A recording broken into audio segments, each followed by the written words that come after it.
Shalom adik-adik semua. Selamat hari Minggu. Salam jumpa kembali bersama kakak-kakak di sini. Ada Kak Vivi, ada Kak Ariel. Kita mau memuji Tuhan, tapi sebelumnya kita berdoa terlebih dahulu ya. Semua lipat tangan, tutup matanya. Kita mau berdoa.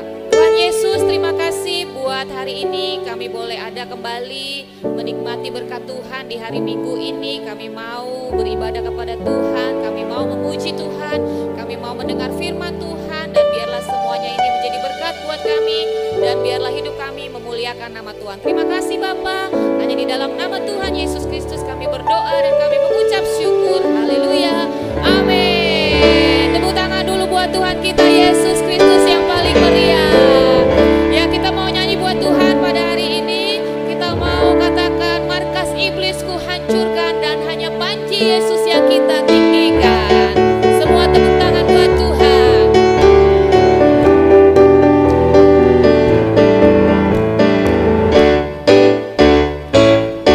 Markas iblis ku hancurkan, panji Yesus ku tinggikan.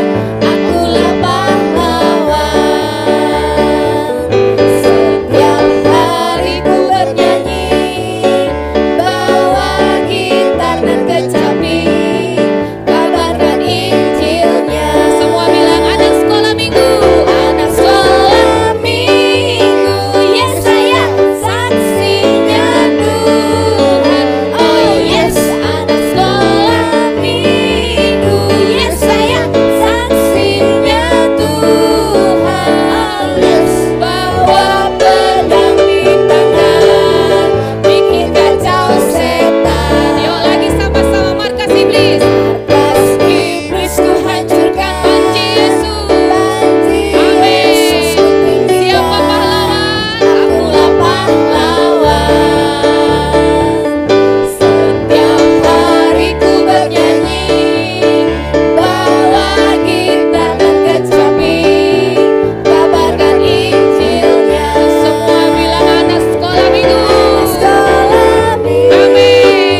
undang.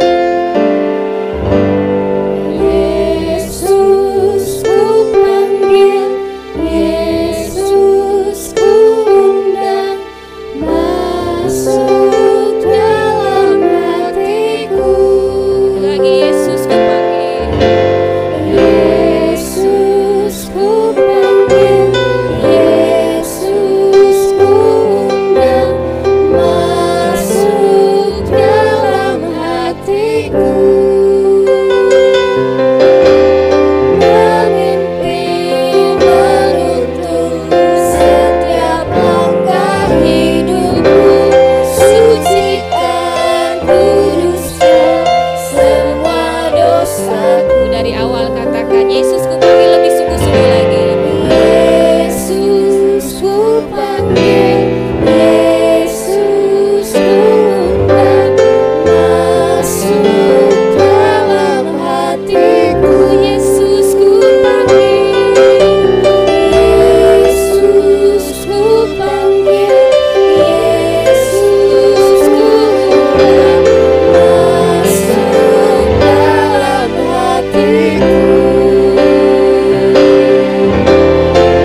Memimpin, menuntun setiap langkah hidupku, sucikan, kuduskan semua dosaku. Lagi sekali katakan Yesus ku panggil. Yesus ku panggil, Yesus ku undang, masuk dalam hatiku. Yesus ku panggil. Yesus ku panggil, Yesus ku undang, masuk dalam hatiku. Memimpin, menuntun setiap langkah hidupku, sucikan, kuduskan semua dosaku. Katakan memimpin, menuntun. Memimpin, menuntun setiap langkah hidupku, sucikan, kuduskan semua dosaku. Lagi sekali memimpin, menuntun. Memimpin, menuntun setiap langkah hidupku, sucikan, kuduskan semua dosaku. Haleluya, terima kasih Tuhan Yesus.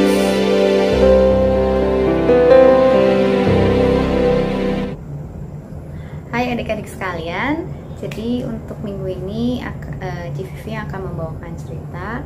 Dan sebelum kita memulai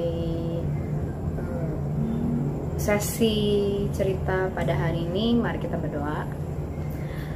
Tuhan Yesus, terima kasih Tuhan karena Engkau telah membimbing kami selama sepanjang puji-pujian tadi. Kiranya Tuhan, sekarang Kau menggunakan firman Tuhan, kiranya buka hati dan telinga kami agar kami dapat mengerti firman Tuhan yang GVV sampaikan, dan juga Tuhan kami bisa mempraktekannya di kehidupan kami sehari-hari. Ucap syukur Tuhan karena Engkau sungguh baik dalam kehidupan kami, dalam nama Tuhan Yesus Kristus ucap syukur dan berdoa. Amin. Oke, jadi tema khotbah atau cerita hari ini adalah kita akan belajar dari tokoh yang namanya Saul. Jadi sebenarnya kalau adik-adik bisa lihat di Alkitab, tokoh Saul itu kita bisa baca dari 1 Samuel 8 sampai 1 Samuel 15. Ceritanya mainly di pasal itu. Tapi GVV nggak mau cerita dari 1 Samuel 8 sampai 15. Tapi lebih fokus ke 1 Samuel 15 dari ayat 1 sampai 22. Nanti adik-adik bisa baca di rumah 1 Samuel 15 ayat 22. 1 Samuel 15 ayat 1 sampai 23. Jadi tema kita pada hari ini adalah soal tentang ketaatan. Ya, jadi tema hari ini adalah tentang ketaatan. Iya, kita belajar dari tokoh Saul, tapi kita mau sedikit spesifikasi tema ini tentang dan mengaitkan Saul dengan ketaatan, karena kita bisa melihat dari cerita 1 Samuel 15 ayat 1 sampai 23 ini bagaimana Saul tidak taat atas perintah Tuhan. Jadi ceritanya dimulai dari pertama-tama, seperti yang kalian tahu, bangsa Israel sebelum Saul menjadi raja itu dipimpin oleh hakim. Dan hakimnya adalah Nabi Samuel. Tapi saat itu bangsa Israel meminta seorang raja pada Samuel. Oleh karena itu, dengan pertolongan Tuhan dan petunjuk dari Tuhan, maka Nabi Samuel mengurapi Saul menjadi raja pertama di bangsa Israel. Nah, seiring berjalannya waktu, Tuhan menyuruh Saul untuk menyerang bangsa Amalek. Seperti yang ada di 1 Samuel 15 ayat 2. Beginilah firman Tuhan semesta alam, aku akan membalas apa yang dilakukan orang Amalek kepada orang-orang Israel, karena orang Amalek menghalang-halangi mereka ketika orang Israel pergi dari Mesir. Ayat ketiga, jadi pergilah sekarang, kalahkanlah orang Amalek, tumpaslah segala yang ada padanya, dan janganlah ada belas kasihan kepadanya. Bunuhlah semuanya, laki-laki maupun perempuan, kanak-kanak maupun anak yang menyusu, lembu maupun domba, unta maupun keledai. Jadi di sini Tuhan sudah jelas berfirman kepada Saul bahwa Tuhan menyuruh untuk Saul mengalahkan orang Amalek dan menumpas segala yang ada padanya, dan jangan ada belas kasihan, bunuhlah semuanya, lembu maupun domba, unta maupun keledai. Dan kemudian setelah Saul menerima perintah dari Tuhan, Saul memanggil rakyat berkumpul dan mengumpulkan 200.000 orang pasukan berjalan kaki dan juga 10.000 orang Yehuda. Setelah Saul sampai ke kota orang Amalek, disuruhnyalah orang menghadang di lembah. Setelah itu, singkat cerita, Saul menyerang Amalek. Namun dan di ketujuh ini, lalu Saul memukul kalah orang Amalek. Tapi Saul menangkap hidup-hidup Agag. Jadi Agag itu raja orang Amalek. Walaupun sebenarnya di ayat 8 ini ditulis bahwa Saul menumpaskan segenap rakyatnya dengan mata pedang, tapi Saul tidak membunuh raja Amalek yaitu Agag. Dan tambah parahnya lagi, Saul juga menyelamatkan kambing domba dan lembu-lembu terbaik dan tambun, pula anak domba dan segala yang berharga. Tidak mau mereka menumpas semuanya itu. Walaupun memang selain yang lain, mereka tetap menumpas hewan tersebut. Nah, di sini Saul sudah menunjukkan ketidaktaatannya kepada Tuhan. Jadi di awal tadi Tuhan suruhnya Saul tumpas semua yang ada, lembu semua. Tapi di sini Saul menyisakan Agag dan juga menyisakan lembu-lembu domba yang terbaik. Nah, kemudian Samuel mendengar itu dari Tuhan. Dan Samuel marah. Ketika Samuel, di ayat ke-13 ditulis, ketika Samuel sampai kepada Saul, berkatalah Saul kepadanya, diberkatilah kiranya engkau oleh Tuhan, aku telah melaksanakan firman Tuhan. Saul berkata begitu kepada Samuel. Ketika Saul bertemu dengan Samuel. Tetapi karena Samuel sudah tahu, sudah diberitahu oleh Tuhan sudah berfirman kepada Samuel berkata, ini di ayat ke-14, kalau begitu apakah bunyi kambing domba yang sampai ke telingaku dan bunyi lembu-lembu yang kudengar itu? Nah, tapi Saul masih menjawab, semuanya itu dibawa daripada orang Amalek, sebab rakyat menyelamatkan kambing domba dan lembu-lembu yang terbaik dengan maksud untuk mempersembahkan korban kepada Tuhan Allahmu. Tetapi selebihnya telah kami tumpas. Jadi Saul beralasan di sini mereka menyelamatkan kambing domba dan lembu-lembu yang terbaik karena mau dipersembahkan kepada Tuhan.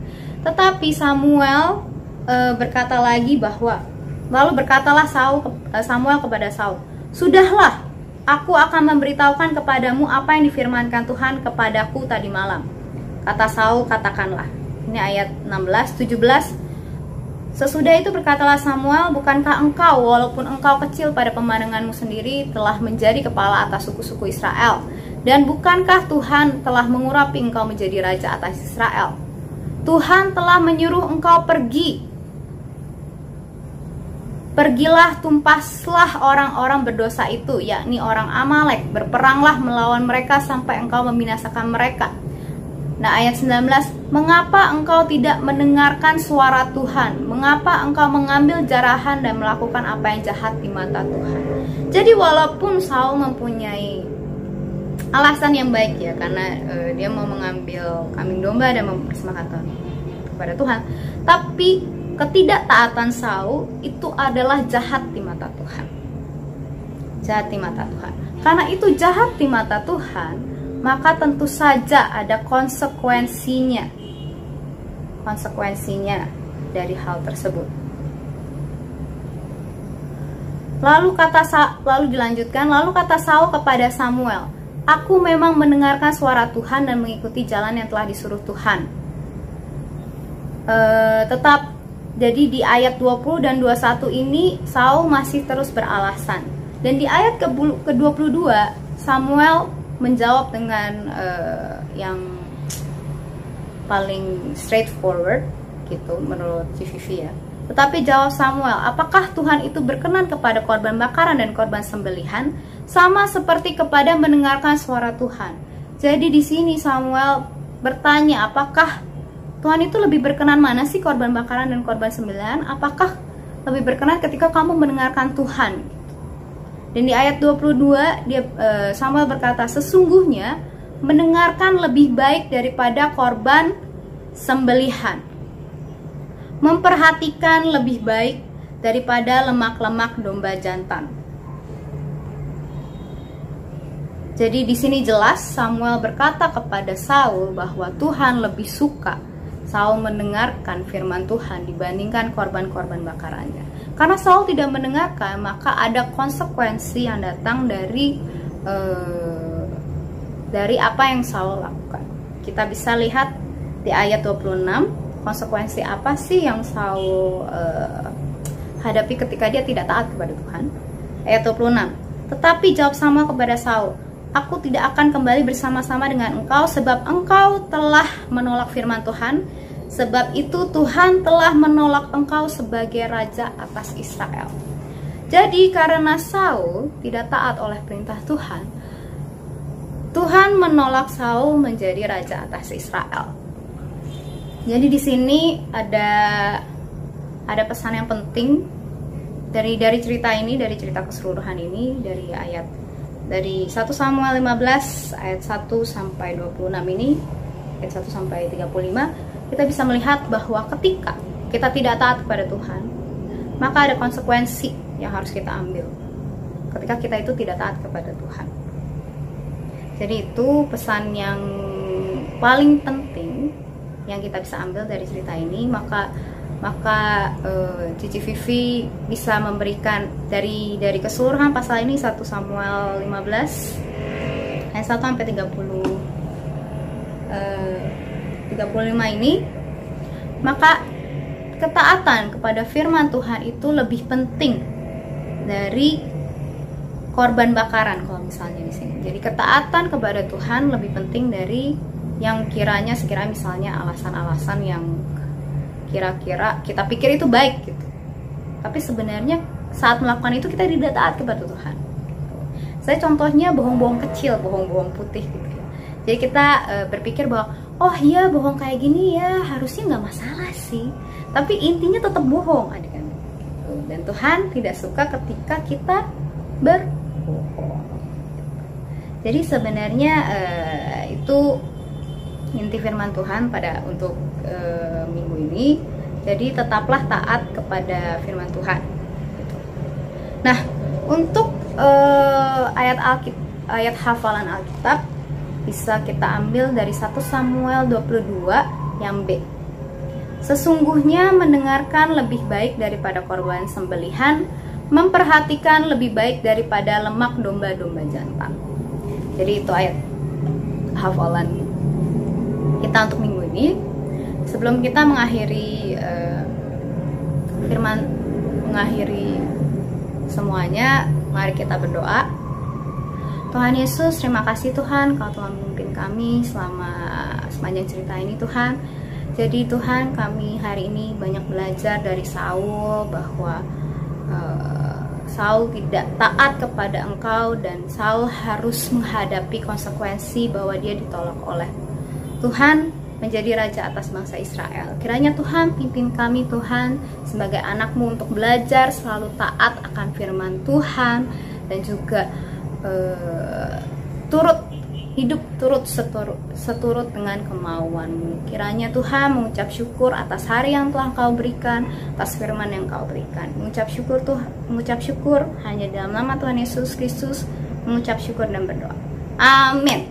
Jadi cerita pada hari ini sampai pada sini, tapi Vivi harapkan bahwa adik-adik sekalian tetap mengingat firman Tuhan ini dan nanti adik-adik praktikkan. Oke? Dadah. Terima kasih.